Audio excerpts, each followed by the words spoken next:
یہ کسی نے مسئلہ پوچھا ہے کہ اگر کسی لڑکے کی کسی لڑکی سے نکاح ہو جائے لیکن ابھی تک رخصتی نہیں ہوئی ہے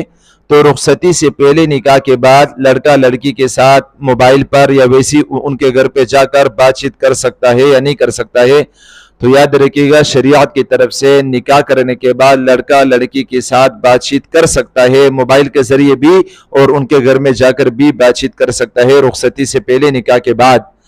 منگنے کے بعد بالکل بھی نہیں کر سکتا ہے، کیونکہ منگنے ہو جانے کے بعد وہ پھر بھی ایک دوسرے کے نامحرم رہتے ہیں، جب تک نکاح نہ ہو بات چیت نہیں کر سکتے ہیں۔ اگر نکاح آپس میں ہو جائے تو ایک دوسرے سے بات چیت کر سکتے ہیں، شریعت نے اس کی اجازت دی ہے، لیکن اپنے خاندان والوں کو اور اپنے معاشرے کو بھی دیکھا جائے گا۔ اگر آپ کے خاندان والے اس چیز کو برا سمجھتے ہیں اور اس چیز کو ناپسند سمجھتے ہیں، اس چیز کو بے حیائی بے غیرتی سمجھتے ہیں، تو پھر یہ چیز نہیں کرنی چاہیے، تاکہ معاشرے